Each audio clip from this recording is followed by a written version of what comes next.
L'opposition n'a pas formulé cette demande par la procédure juridique nécessaire. Capriles l'a demandé à la télévision. Et comme a dit Tibisay Lucena, présidente du Conseil national électoral, ce n'est pas par la télévision qu'on fait une demande formelle à une institution comme le Conseil national. Aujourd'hui, comme vous savez, la décision a été prise de recompter les voix. Les voix vont être recomptées. Et rassurez-vous, il n'y aura pas de différence. Donc par conséquent, nous devons d'abord être, dirais-je, rassurés sur ce résultat. Ça montre tout simplement que le système est démocratique, que les élections, eh bien, il faut les gagner et que, bien entendu, il faut renforcer, disons, l'efficacité du fonctionnement de la révolution bolivarienne. Maduro a repris le programme de Chavez d'octobre dernier, ce qu'il appelle le plan Patria, qui est un excellent programme, mais il a ajouté des éléments à lui. Le premier, ça a été, nous allons combattre l'insécurité. L'insécurité était une sorte de tabou chez les chavistes. On ne parlait pas de l'insécurité alors qu'elle est très importante au Venezuela comme dans d'autres pays latino-américains. Maduro a pris le taureau par les cornes et il en a fait l'un des sujets principaux de sa campagne. Il a dit, nous allons combattre la corruption. C'est le deuxième élément fondamental de son programme à lui, pas celui de Chavez. Et la corruption est importante, aussi bien dans les milieux de la droite que dans les milieux internes au chavisme, et il faut le savoir. Et Maduro a dit qu'il n'y aurait pas, évidemment, de personnes privilégiées, qu'il allait créer un corps de police secrète, un corps d'inspection secrète pour pouvoir s'attaquer à cet aspect de la corruption. Et troisièmement, il y a la question de l'efficacité, parce qu'il y a beaucoup de missions, beaucoup de programmes, beaucoup de décisions qui sont prises dans le sens, bien entendu, de la justice sociale, mais qui ne fonctionnent pas, tout simplement, et Maduro en est tout à fait conscient. Donc, bien entendu, il y a des défis à relever, il y a des élections qui arrivent, les municipales l'année prochaine, les législatives l'année d'après. C'est une dimension fondamentale de la révolution bolivarienne, du socialisme du XXIe siècle, c'est la dimension démocratique. Et nos amis viennent de prendre conscience que les élections, il faut les gagner, que ce n'est pas automatique, qu'avec Chavez, c'était relativement simple parce qu'il se lançait dans la bataille et il était capable de tout emporter, et que maintenant, sans Chavez, il va falloir également les remporter, il va falloir se donner le moyen de les remporter, et je crois qu'armés du socialisme du XXIe siècle et de la révolution bolivarienne, ils les gagneront.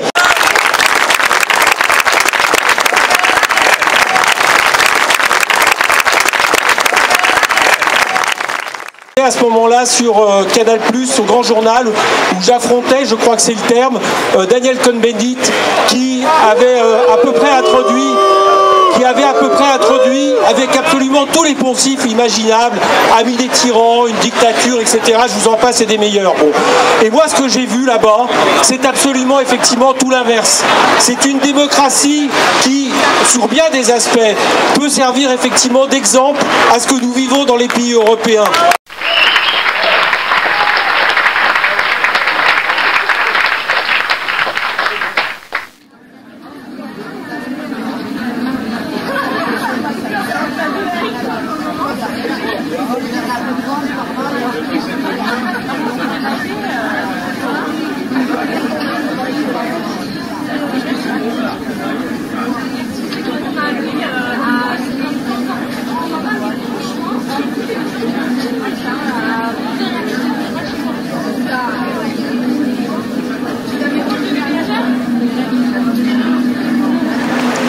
Les événements de cette élection au Venezuela ont une très grande importance du point de vue des leçons qu'il faut en tirer.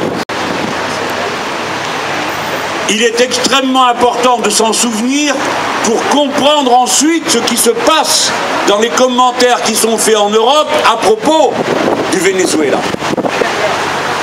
Ainsi, il aura fallu une fois de plus arracher la reconnaissance du résultat électoral à la baronne Ashton. C'est inutile, qui a accompagné sa reconnaissance du résultat électoral de commentaires dominateurs, arrogants et pleins de suffisance. Mes amis et camarades, car si l'on peut parler de peuple révolutionnaire au Venezuela, le peuple révolutionnaire est le résultat de la révolution, autant qu'il en est la cause. C'est le processus qui a construit la politisation, la prise de conscience, qui nous a permis à tous, qui avons observé chacune de ces élections, de constater comment des premières où l'on criait sans cesse « Hurra, Chavez no se va » ou bien « Chavez, Chavez », ce qui était encore plus court. Nous sommes allés d'élection en élection à des slogans politiques de plus en plus sophistiqués, à un affichage avec un contenu de niveau de plus en plus élevé, partagé par le très grand nombre des femmes, des hommes et des jeunes gens qui ont crié les slogans tout au long des cortèges que j'ai pu observer comme d'autres camarades ici. Si bien que nous avons la dette à l'égard d'Hugo Chavez, de cette construction, et qu'en même temps nous ne devons pas avoir la naïveté de croire qu'elle est acquise pour toujours. À Panama, à Grenade, au Chili évidemment, et dans combien d'autres pays, pour tous ceux qui se souviennent de l'opération Condor et des autres menées mafieuses et criminelles qui ont été faites pendant ces années, ou bien qui simplement encore aujourd'hui observent de quelle manière indigne est maintenu le bagne de Guantanamo. S'il y a un problème à Cuba, ce problème s'appelle le bagne de Guantanamo. Eh bien nous, qui n'y sommes pas habitués, ou plus exactement en particulier pour ce qui concerne la France, qui avons été habitués à une politique d'indépendance, nous voici confrontés de nouveau à la question de l'indépendance et la souveraineté du peuple, non seulement vis-à-vis de l'Union européenne, dont je ne vous rebattrai pas les oreilles encore une fois ce soir, mais dont l'activité tyrannique et autoritaire vient de faire une nouvelle démonstration à Chypre, quand bien même tout son Parlement avait voté contre le plan d'assainissement réputé tel.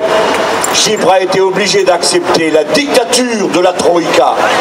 Mais nous, les Français, nous sommes confrontés au fait que d'une manière en semi-complot et quasi secret est en train de se réaliser le grand marché transatlantique dont nous avons été ici un certain nombre à semer l'alerte lorsqu'il a commencé, et qui vient d'être engagé à l'initiative du président Obama, immédiatement salué par Madame Merkel et piteusement rallié par le président Hollande qui prétend maintenir je ne sais quelle exception culturelle.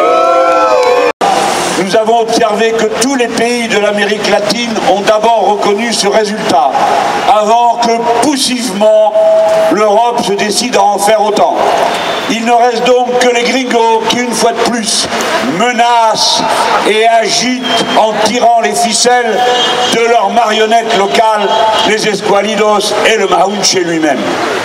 À la fin, c'est nous qui aurons le dernier mot, je l'espère. Je voudrais que chacun se souvienne que lorsqu'on nous demande de faire des efforts, comme ils disent hypocritement de part et d'autre, nous demandons en effet à la droite vénézuélienne de faire l'effort de cesser de tuer les gens.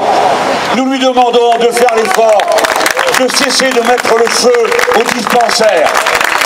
Nous leur demandons de faire l'effort de cesser d'agresser nos glorieux camarades et médecins cubains qui viennent aider le peuple du Venezuela. Et à nos camarades, nous demandons, nous, de faire l'effort, de continuer à être révolutionnaires. Nous leur demandons de continuer à faire l'effort, de ne pas réagir à toutes ces provocations comme ils l'ont fait magnifiquement.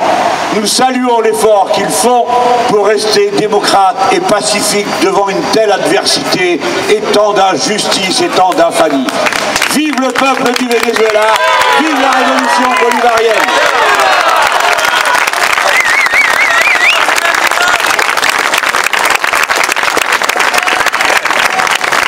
Merci Jean-Luc. Avant que nous écoutions un camarade du Front de Gauche Latino et un peu de musique pour clore ce rassemblement, merci pour votre présence.